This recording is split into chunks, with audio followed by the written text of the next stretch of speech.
Hey Thug Mamas, I'm back.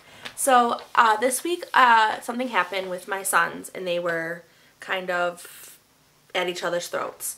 And the one of the sons that was in the little scuffle was my son that suffers with depression. And if any of you have not seen the video yet, I'll link it into this one so you guys can see that. I do have a son that suffers from major depression disorder, and so it definitely makes me change my parenting style. Now, I wouldn't say that I'm one of those parents that yell a lot or hit my children or anything like that, but I do know that in the heat of the situation I do get, or I used to get, kind of worked up and go off on a tangent. I am working on that. That is something that my son going into the hospital sort of triggered, but I mean, I would never say that, you know, if there's parents out there that have these steps down, like, more props to you. I didn't, but now I'm definitely working on it. So like I said, this situation was my sons were at each other's throats and fighting with each other, and I had to come in and diffuse the situation. Now, in both sides, I saw points. Like, I saw this person was right and that person was right, and so I had to sort of play the referee, which as parents that's sort of what we do anyway. But what I did was some steps that I have to kind of deal with this situation better now, instead of just coming in guns blazing, screaming, upset, mad, whatever, and trying to, you know, I never would say like, you're stupid or you're an idiot or things like that. But what I would say was like, that was a really stupid thing that you did.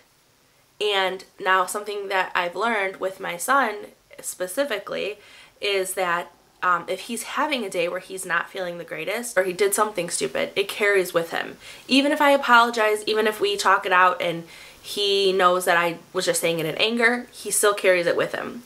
So I'm trying to work on that, and my, you know, his brothers are trying to work on that as well.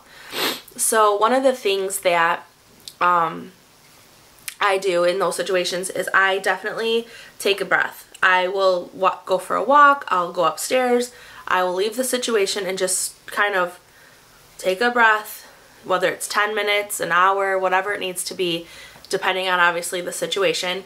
Then I just leave the situation and I come back when cooler heads prevail. And what I do in those is I normally will take one of the children out of the situation and have a one-on-one with them. Then I go and talk to the other one, and then I kind of come together, we come back together and we're like, this is how you could have handled this differently. This is how you could have handled this differently. If you would have changed your wording, because what I've noticed about people, and obviously you can say something to somebody one way, and then you could say something that's basically the same message and you just use different terminology and it's like completely received differently.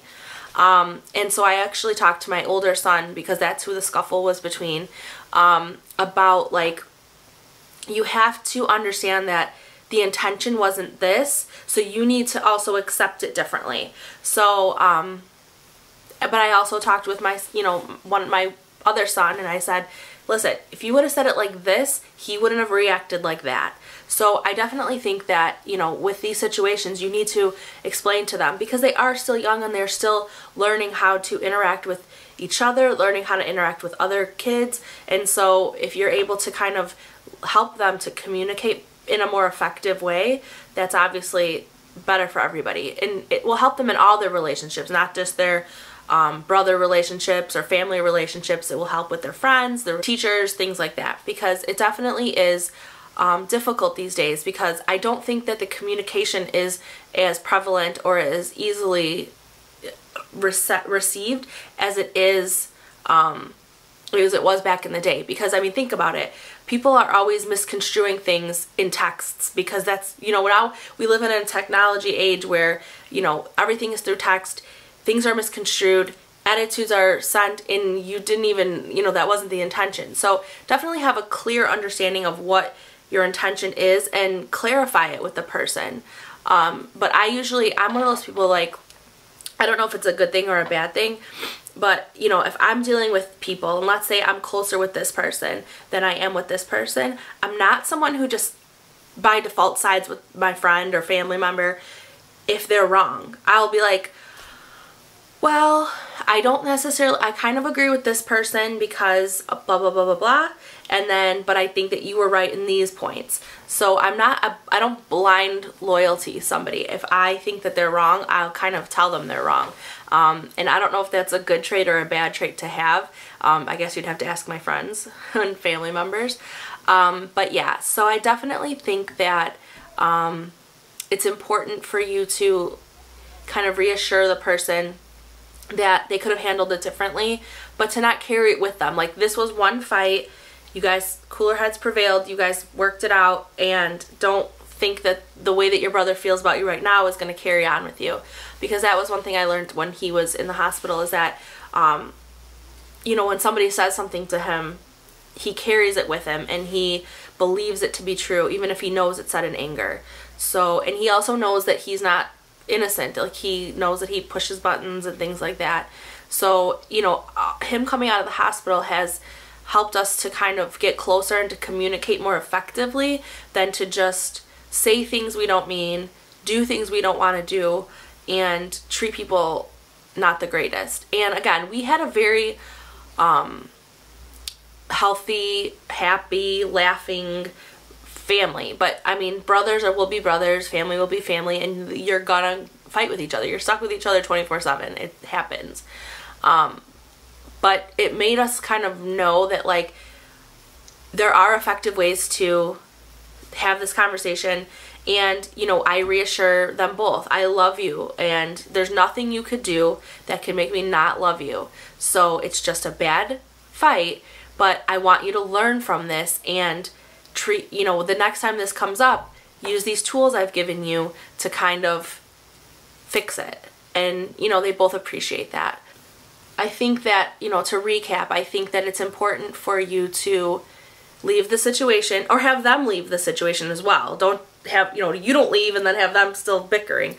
Everybody go your separate corners, you know, and then come back and then take them and do individual conversations between you and then them together with you being the referee.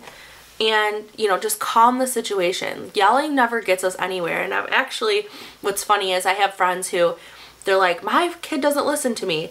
And I said, you know what's so funny is, which I've discovered, is if you talk to your kids in a low, very calm voice, it's more effective. And it kind of scares them more, if I'm being honest. Because if you're yelling, and then they hear yelling all the time, they tune it out. They're able to just go, psh, turn their ears, psh, it's done. But if you kind of talk to them in a tone that's very calm, but a little scary, it like chills them out. That's gonna focus in, because if they hear yelling all the time, it goes in one ear and out the other. They don't care. But that talk, that's what they want. They can tell you all day that they don't.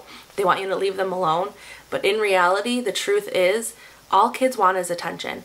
All kids want is structure and stability, and for them to know that they could do and say and be whoever they want to be, and you will be there 100%. And my children all know that. All of my kids know that. My sons, my stepsons, all of them. They know that I'm there. I'm very transparent. I'm very like, this is who you are. This is who I am. This is who you are. There's no behind the curtain with me. Like, I just want everybody to kind of be together, be happy. I know that's not going to happen all the time because this is reality. But I think that, you know, the key is for your children to know that you love them. The key is for them to know you're always there, no matter what it is. And that if they can't solve a problem by themselves, such as if they're fighting with their siblings or fighting with their friends, and they just cannot come to an agreement and it just never ends.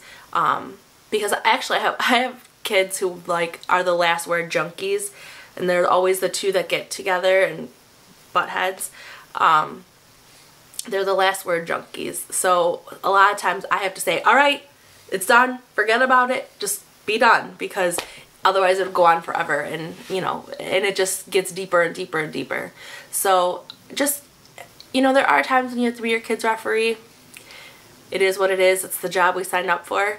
But I think with refereeing, you have to kind of explain the rules to them again and let them understand that you know, they were wrong in the situation or they were right in the situation, and the things they did right in that situation, the things they did wrong in that situation.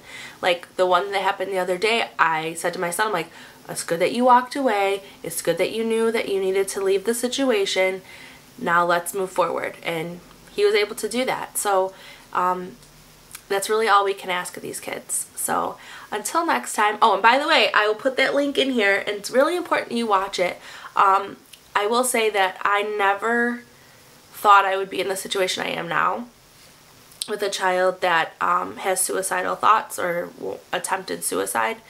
But I think it's really important for everybody to watch, even if you don't have a child that's currently suffering from depression. It can happen like that. Honestly, one thing can just trigger it, and I hope you never have to do it. I hope you never have to deal with the things that I've had to deal with as far as that goes. I would not wish that on my worst enemy, but I do think it's an important thing to watch and understand that if it does happen, there are things you could do, there are steps you can take, and they will get better and they will come through it. So until next time, bye.